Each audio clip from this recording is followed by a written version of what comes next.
Le Seigneur soit avec vous. Et avec votre esprit. Évangile de Jésus-Christ selon saint Luc. Gloire à toi, Seigneur. En ce temps-là, parmi les disciples, le Seigneur en désigna encore 72, et il les envoya 2 par 2 en avant de lui, en toute ville et localité où lui-même allait se rendre.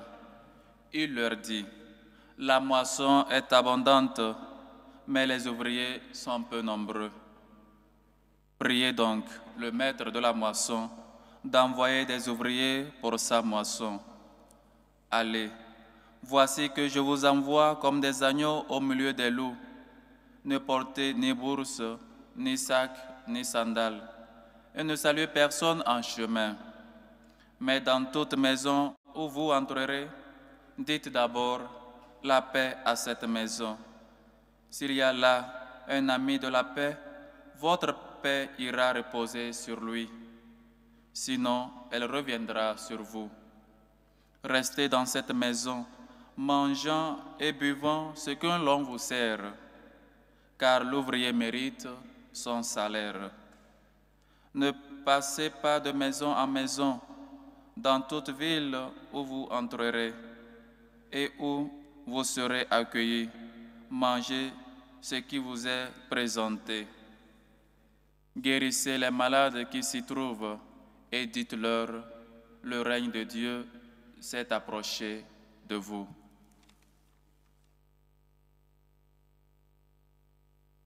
Acclamons la parole de Dieu. Louange à toi, Seigneur Jésus. Chers frères et sœurs, encore une fois, nous célébrons une fête, et cette fois-ci, c'est un évangéliste. Hier, nous avons célébré le disciple d'un évangéliste qui a accepté le martyre, qui est mort pour le Christ. Et aujourd'hui, nous célébrons l'évangéliste Saint Luc. Et comme nous le savons, un bien-aimé, un ami, un compagnon de route fidèle de Saint Paul, lui-même qui écrit dans ses lettres le médecin bien-aimé, parce que Luc était un médecin de profession. Et donc aujourd'hui, nous prions pour les médecins, pour les artisans, pour les ingénieurs et pour tous ceux qui travaillent, qui œuvrent dans ce sens-là. Chers frères et sœurs, la moisson est abondante, mais les ouvriers sont peu nombreux.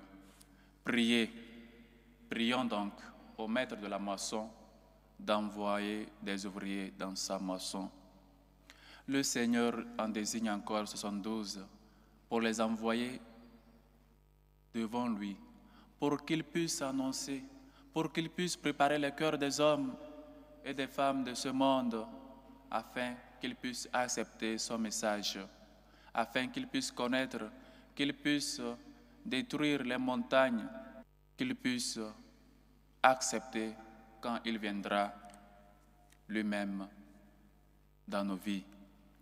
Et il ne s'agit pas de nous faire des imaginations, d'aller très loin pour penser, pour voir qui est la personne que le Seigneur a envoyée chez moi, a envoyée vers moi pour ma conversion. Nous avons les prêtres dans nos paroisses, nous avons des catéchistes, nous avons ces gens-là qui ont été envoyés de la part de Dieu et donc qui sont venus servir, qui sont venus annoncer la bonne nouvelle là-bas dans ta paroisse. Priez pour les prêtres, prions pour les prêtres, pour les évêques, pour le pape, pour les cardinaux, qu'ils puissent transmettre littéralement, intégralement la parole de Dieu, qu'ils puissent eux aussi être des panneaux qui nous indiquent le bon chemin, la bonne direction qui est le ciel. Chers frères et sœurs, aujourd'hui que nous célébrons un messager, quelqu'un qui a écrit, qui a tenu compte dans ses écrits de parler de la miséricorde et de l'amour de Dieu envers les pauvres, envers les hommes. C'est donc, nous sommes tous appelés à la mission. Il faut qu'on sache que chacun de nous a a un devoir, a une mission particulière que le Seigneur lui a confiée. Et donc cette mission sera sans fait si la personne ne l'accomplit pas. Étant un père, tu es appelé à éduquer tes enfants, tu es appelé à donner la meilleure des cadeaux à tes enfants. Parlez-leur de Dieu. Il faut les enseigner dès le bas âge à prier, à confier, à mettre leur confiance dans le Seigneur, à être des messagers. Combien de fois dans nos familles, quand un enfant se lève, qui dit qu'il a la vocation, qu'il dit qu'il veut aller au séminaire, toute la famille est contre lui. Toute la famille lui donne maintenant des décisions, des choses qu'il faut faire. Et combien de fois on se met contre les prêtres, contre ces gens-là qui ont donné leur vie pour le message. Chers frères et sœurs, pourquoi pas ne pas accepter qu'un de tes membres devienne prêtre pour qu'il puisse se consacrer totalement au Seigneur? Pourquoi? Et pire encore, parfois ce sont des familles chrétiennes, parfois ce sont nous les chrétiens qui s'y opposent si un de nos enfants veut devenir prêtre. Voyez comment on a besoin de prêtres, l'Église a besoin de prêtres, le Seigneur a besoin de prêtres. Et lui-même dit, la moisson est abondante, mais les ouvriers peu nombreux. Prions donc pour que le Seigneur puisse envoyer des ouvriers dans sa moisson. Et reconnaissez, il faut reconnaître que la moisson n'est pas de nous. Nous ne sommes pas des maîtres, nous ne sommes pas des propriétaires de la moisson. Et un message aussi pour les prêtres, pour nous les prêtres, pour le pape, pour les évêques. Ce n'est pas nous la moisson. Et on est appelé à rendre compte. On est là de la part de Dieu pour transmettre littéralement, intégralement le message. Ne pas enlever même un point virgule. Nous sommes appelés à être des vrais témoins. Et donc, une maman est appelée à aussi évangéliser, à parler de Dieu dans son travail, dans sa maison. Et pourquoi pas prier peut-être le dimanche ensemble en famille. Enseigner les enfants, éduquer-les à qu'ils puissent être des gens de prière, qu'ils puissent savoir qu'ils ont un Père au ciel qui peut tout, qu'ils aient confiance, qu'ils mettent leur confiance dans le Seigneur. Et si un jour le Seigneur, par miséricorde, appelle un de tes enfants, un de tes membres de la famille, sois heureux.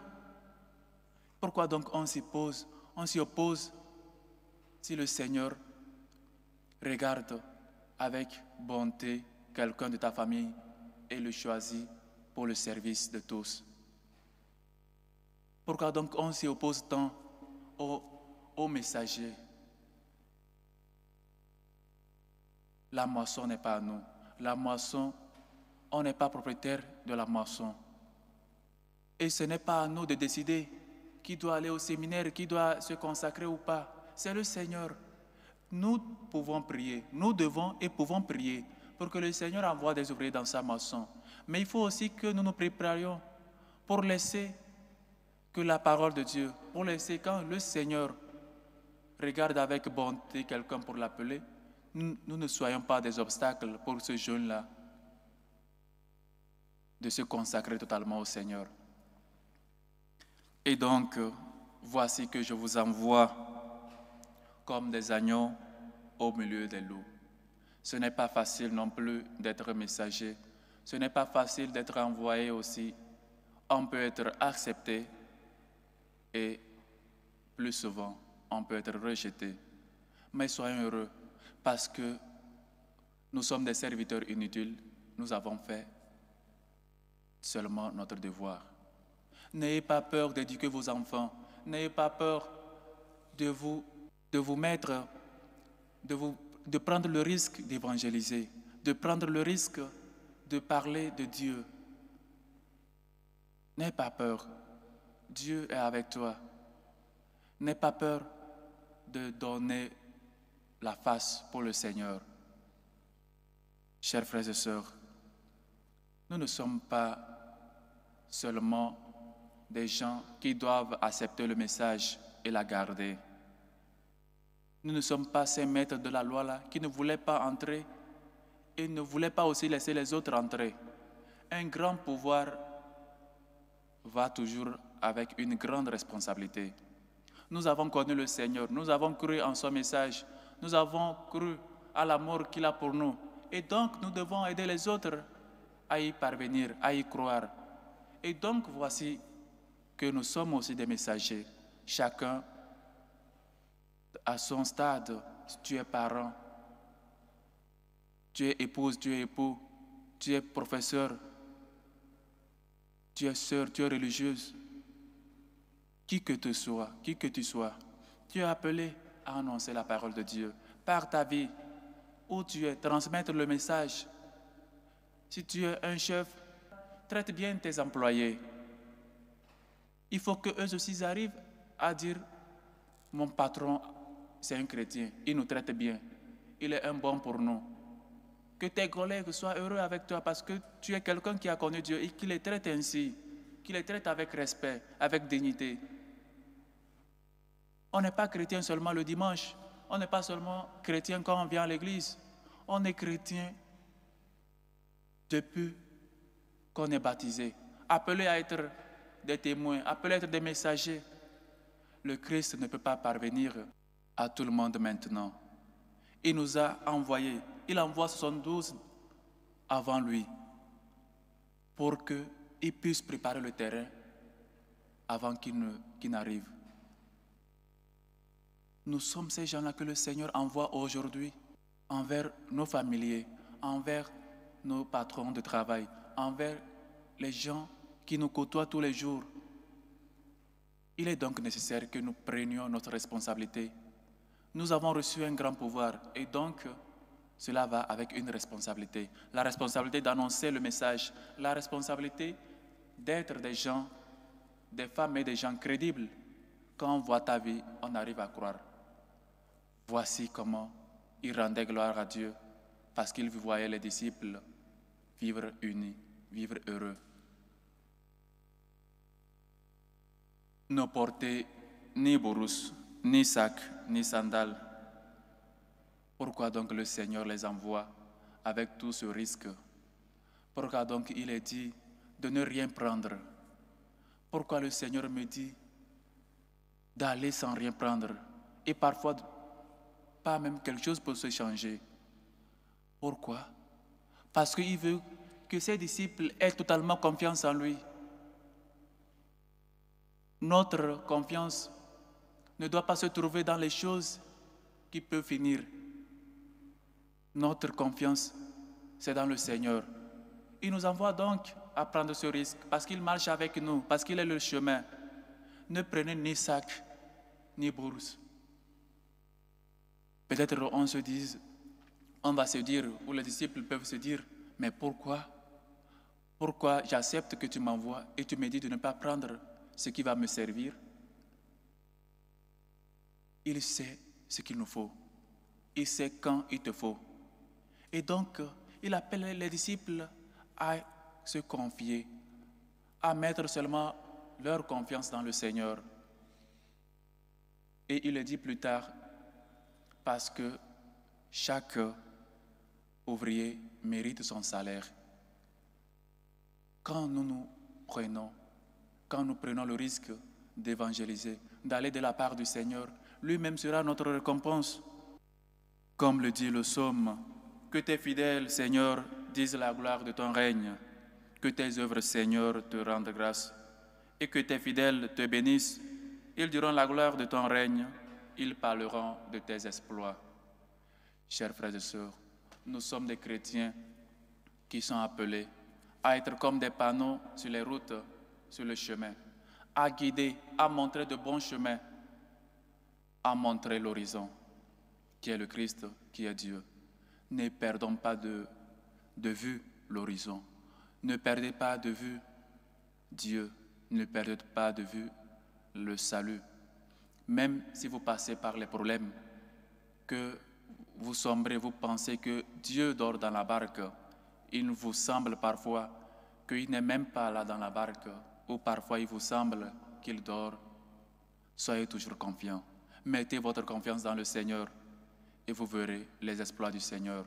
Vous rendrez grâce au Seigneur avec allégresse, parce que lui, avec lui, rien ne saurait nous manquer. Le Seigneur est mon berger, rien ne saurait me manquer. Il nous conduit vers des herbes frais. Il nous conduit pour préparer notre âme, pour que notre âme puisse se reposer en lui, qui est notre repos. Chers frères et sœurs, prenons conscience que nous sommes appelés à évangéliser par notre vie, par nos paroles, par nos messages et surtout par notre exemple de vie, par la manière que nous vivons. Nous sommes appelés à montrer, à donner le visage pour le Christ. Celui qui se déclare pour moi, je me déclarerai pour lui, devant mon Père qui est aux cieux. Ne soyons pas des gens là qui retiennent le message qu'ils ont reçu. Soyons des gens plutôt qui transmettent. On reçoit et on donne. Soyons des gens que par l'intercession de Saint Luc l'évangéliste, le médecin bien-aimé, comme le dit Saint Paul, soyons des gens qui reçoivent le message, que nous puissions côtoyer avec des gens là qu'on a envoyés sur nos paroisses pour les aider dans leur mission. Et prions pour les vocations et entre parenthèses, les servants de messe, comme on a l'habitude de les appeler sur cette paroisse. Cette paroisse, c'est une communauté, elle est dirigée par une communauté de franciscains de Marie, comme beaucoup le savent. Et ces servants de messe, comme vous dites, ne sont pas seulement des servants de messe, ils sont des séminaristes. Ils sont des gens qui ont reçu l'appel de Dieu et qui ont accepté avec générosité. Je nous demande donc de prier pour eux afin qu'ils soient des gens qui se donnent toujours pour le Christ et qui puissent avoir ce courage et mettre seulement leur confiance dans le Seigneur. Et prions pour les prêtres, prions pour nos prêtres. Que Saint Luc intercède pour tous. Loué soit Jésus-Christ. À jamais.